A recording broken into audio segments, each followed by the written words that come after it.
conteúdo dessa quinzena. Quem assistiu o vídeo da quinzena passada, vai lembrar que eu falei que esse conteúdo, na verdade, é sequência. A gente precisaria ter entendido um pouquinho o anterior para conseguir fazer esse, né? Então, essa quinzena eu vou explicar um pouquinho para vocês sobre mínimo múltiplo comum e máximo divisor comum, também conhecidos pelas suas siglas, MMC e MDC. Lembrando que a gente já recordou na quinzena passada sobre os múltiplos, né? Múltiplos são os resultados das multiplicações. Quando a gente fala de múltiplos comuns, a gente precisa de 2 ou mais números, analisar o resultado dessas tabuadas e descobrir qual é o menor valor que eles têm em comum, ou seja, que aparecem iguais nas duas tabuadas. E aí a gente tem o mínimo múltiplo comum.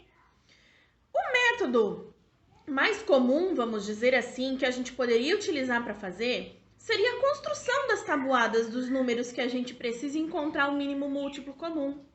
Então, por exemplo, se eu quero encontrar o mínimo múltiplo comum de 20 e 40, eu precisaria fazer a tabuada do 20, precisaria fazer a tabuada do 40 e depois encontrar os números que eles têm em comum. O primeiro que aparece, tirando zero, porque zero é múltiplo de qualquer número, vai ser o nosso mínimo múltiplo comum. Só que o que a gente percebeu também ali nos nossos exemplos e no que a gente já percebeu sobre os números? Nem todos os números têm as tabuadas fáceis de calcular. Nem todos os mínimos múltiplos comuns são números baixos. Às vezes a gente precisa fazer muitas multiplicações até encontrar os múltiplos comuns. E a gente consegue encontrar o múltiplo comum não só de apenas 2 números. A gente consegue encontrar de 3, de 4, de 5. E ficar fazendo todas as tabuadas, às vezes, demanda muito tempo. A gente leva muito tempo para fazer isso. E a gente viu que existe a maneira mais comum e mais rápida de chegar, que a gente chama de decomposição simultânea, ou seja, ao mesmo tempo, em números primos. A gente decompõe os 2 ou 3 ou 4 números ao mesmo tempo em números primos. Quando a gente multiplica todos os nossos divisores primos, a gente tem um mínimo múltiplo comum. Quando a gente faz isso de um único número, a gente volta para o nosso número inicial, que era o nosso conteúdo da semana passada. E agora a gente vai fazer vários números ao mesmo tempo e encontramos o mínimo múltiplo comum, tá? Na sequência, eu já vou mostrar para vocês no papel realmente como que a gente faz essa decomposição. Mas antes eu vou falar um pouquinho do outro, máximo divisor comum. A gente também falou dos divisores na outra quinzena, né? São todos os números pelos quais eu consigo fazer a divisão de um determinado valor. Quando a gente fala divisores, divisões, aqui a gente está falando de divisões exatas, sem resto, sem resultado com vírgula.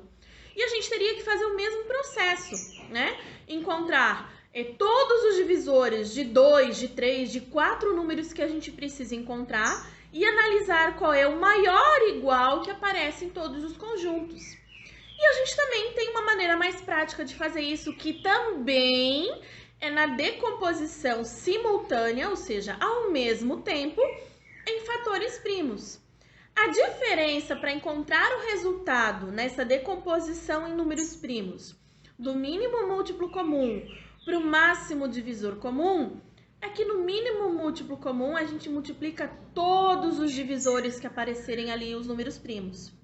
Já para encontrar o máximo divisor comum, a gente só vai multiplicar os números que efetuaram divisões ao mesmo tempo.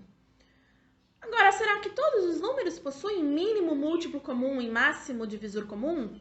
MMC e MDC? Mínimo múltiplo comum, sim. MMC, sim. Eu consigo calcular o MMC de qualquer valor. Já o MDC, o máximo divisor comum, nem sempre é possível a gente encontrar. Quando a gente não encontra, significa que o único divisor em comum que eles têm é o número 1. Lembra que a gente falou que 1 era divisor de qualquer número?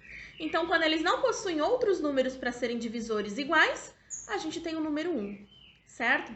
Eu sei que falando bastante assim, fica meio confuso.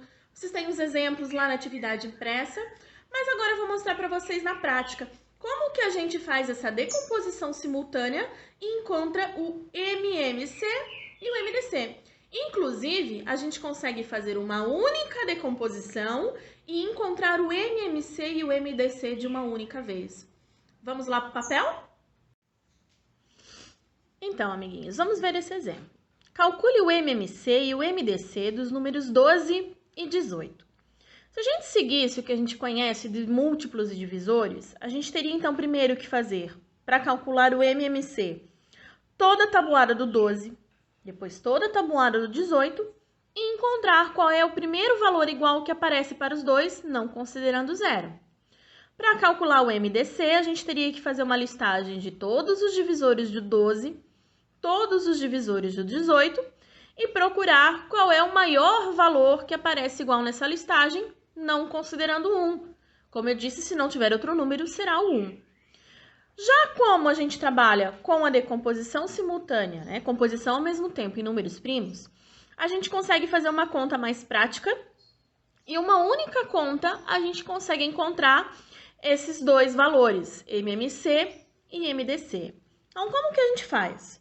Os números que a gente precisa calcular, a gente escreve um ao lado do outro, separados por vírgula, passamos o nosso tracinho que simboliza a divisão, como a gente fazia na decomposição em números primos para um único valor só.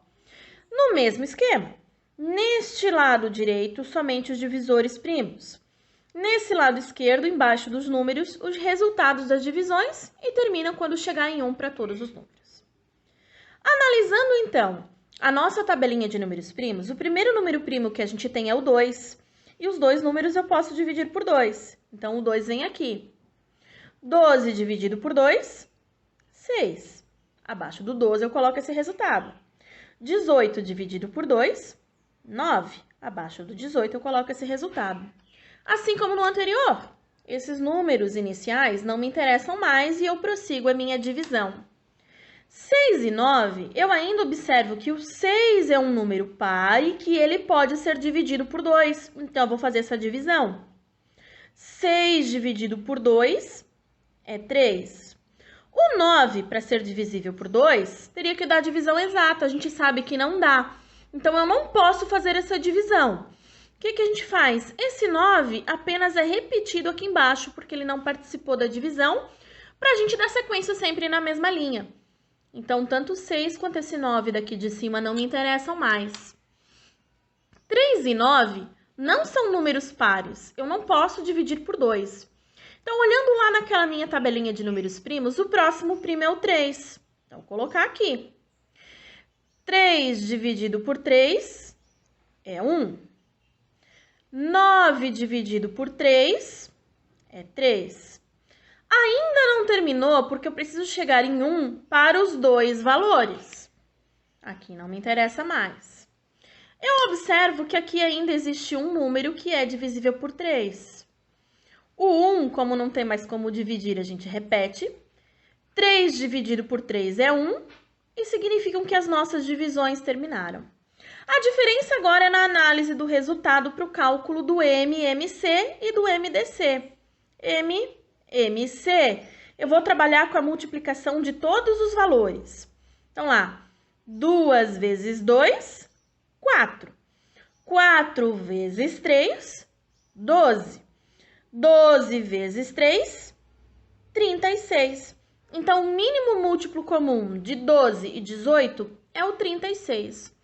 Como que eu utilizo essa mesma conta para calcular o MDC? É bem simples. Eu vou analisar desses divisores aqui, quais que fizeram a divisão ao mesmo tempo. Para o primeiro divisor, que é o 2, eu consegui dividir o 12 e consegui dividir o 18. Então, esse 2 me interessa. Nessa segunda linha, esse 2 dividiu o 6, mas não dividiu o 9. Então, ele não me interessa. Para essa próxima linha, esse 3 dividiu o 3 e dividiu o 9. Então, ele me interessa. Nesta outra linha, esse 3 não dividiu o 1 e dividiu o 3. Então, ele não me interessa. Eu só vou ocupar os números que fizeram divisões ao mesmo tempo. E aí eu multiplico esses números. 2 vezes 3, 6. Então, o mínimo múltiplo comum de 12 e 18 é 36. O máximo divisor comum de 12 e 18 é 6. Então, a gente faz uma única conta e encontra esses dois valores. Certo, amigo? Conseguiu compreender um pouquinho melhor com esses exemplos? Então, novamente, eu espero que tenham conseguido entender um pouquinho o conteúdo, resolver as atividades, tá? E ao longo das semanas, a professora vai estar fazendo para vocês vídeos com a correção das atividades desde a atividade número 1. Então, eu espero que todos estejam fazendo. Mandem para mim as respostas das atividades. Como eu falei, pode ser uma foto do caderno. Tem alguns colegas que já estão mandando, eu estou respondendo, né? Estou tirando as dúvidas na medida do possível, tá? E eu espero que todos cumpram a sua parte para quando a gente retornar para a escola, a gente conseguir atingir um nível legal de aprendizagem, certo? Tchau, até o próximo vídeo e boa quinzena para vocês. Estudem, hein?